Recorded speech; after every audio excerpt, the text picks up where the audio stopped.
Michael Meehan, a Democratic strategist, president and CEO of Venn Squared Communications, and their website is VennSQ.com. In studio with us, Michael. Good to see you. Before we move on from Kentucky, I have to say, I think one of the best lines I've ever heard in politics. Allison Lundergan Grimes, on over the weekend, talking about Mitch McConnell and his obstructionism in the United States Senate, said that you could tell him he had a kidney stone and he still wouldn't pass it. It was a great line. I fell off my chair when I heard it. I think we'll hear that one again and again. It's perfect for that moment, too. Wasn't it? Oh, yeah.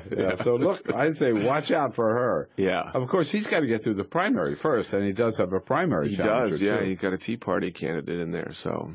Yeah, that's good. So, on the Republican Party side, Chris Christie and Rand Paul, in the last day or so, I don't think I've seen any new charges, but they were really going at it for a while, to the point where Rand Paul says, maybe we should have a beer and talk this over, and because we're maybe not that far apart. And Chris Christie says, I don't have time to have a beer with him. Whoa, right? What does this tell you about these two guys? Well, it tells you the Republican Party. Yeah, well, it tells you the Republican Party's got in trouble because that's been 7-8 day long fight. That should have been a 1 day skirmish and over at best. But they clearly both have decided it was in their political interest to continue this engagement. It helps to show Christie's standing up to the Republican Party, and Rand Paul loves to have his libertarian be fought. And clearly they only care about sort of the politics within their own states and not about the national political needs for the Republican Party. I must say that the contrast to me is, take Rand Paul and Ted Cruz, both of whom came to the United States Senate as Tea Party candidates, known as that, and that's what they were branded. And to a certain extent, that's kind of what they wanted. Rand Paul has proven to be, I believe, surprisingly effective. Has emerged as somebody that people do take seriously. Ted Cruz, not so much. Huh?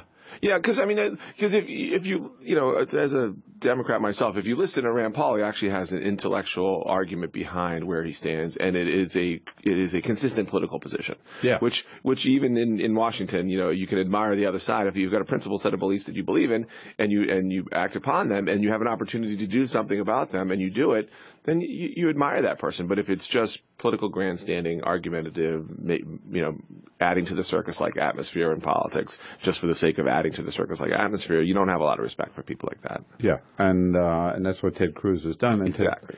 Somebody was telling me yesterday that he is the most hated member of the United States Senate by members of both parties. And you understand why? Because he doesn't show any respect or for the institution at all, or for his fellow senators. Right. It's just, right, and even at committee hearings, members understand you got to do your politics, but they also understand that it's grounded in some sort of core set of beliefs that you actually make a case in the line of questioning with a witness, not just a prop for the latest 3-second soundbite to just be disrespectful. Now it's awfully quiet around here these days because the House and the Senate are out of town, but most people understand that this is the quiet before the storm, and the storm is coming when they get back. And President Obama is now giving these speeches on the economy, sort of to set the tone. We've made a lot of progress. We have a long way to go, and we got to pull together on this and keep moving. Whereas more Republicans are starting to talk about the debt ceiling fight is coming up. What are we headed toward? Armageddon? Well, yeah. I mean, September is going to be a very difficult month in Washington for sure. You've got, the budget deadlines come, so it forces Congress to do something. You do have the debt ceiling issue. Both sides are positioning. I mean, you do have some immovable object here. When the two Republican leaders say you should judge our party by our ability to do nothing, it's kind of a hard position to get anybody to do something on anything if their stated goal is that to do absolutely nothing. So you can't negotiate with someone who won't even talk to you about it. So that's going to be a big challenge. When people get back here after Labor Day. And there is I find a surprising amount of, I think, irresponsible talk about shutting down the government, where even Mitt Romney yesterday said that would be a huge mistake. I mean, this is a big decision for Republicans. Right, because you got Romney, and even if you had like Newt Gingrich, who actually participated in the shutdown, but he said the difference between the ones that he did in the 1990s and the group now is they had a goal to get something out of it, not just for the simple act of shutting the government down. So it took them a couple of times, but they achieved some goal, but both sides moved. Bill Clinton moved on some tax measures for them back in the day, and the Republicans moved on some entitlement stuff. So, there doesn't show there a path here that the Republicans want to move on this. So the president on the road again today. He was down in Chattanooga just not so long ago, down in Jacksonville. Is this working? His taking his economic plan on the road? Well, I think it's a smart move on the White House's part because clearly, like you said, the town is empty. He does lead the news. He does get to talk about stuff more, not in a tit for tat, but more of a, let's remind ourselves. Laying out his vision and laying out his vision during this period where the Republicans are out of town, so there's not this back and forth. Mm-hmm. So I think it's a smart political strategy to get on the road and take your message out.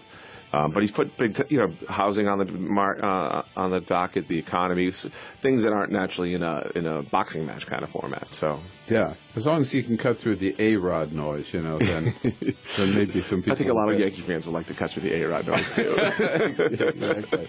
Michael, a good time with you. Great Thank you so much for coming in today. Yeah, okay, absolutely. All right. Have a great summer, the rest of it, Thanks, and I'll come back and tell you what the president's doing on the West Coast today. This is the Bill Press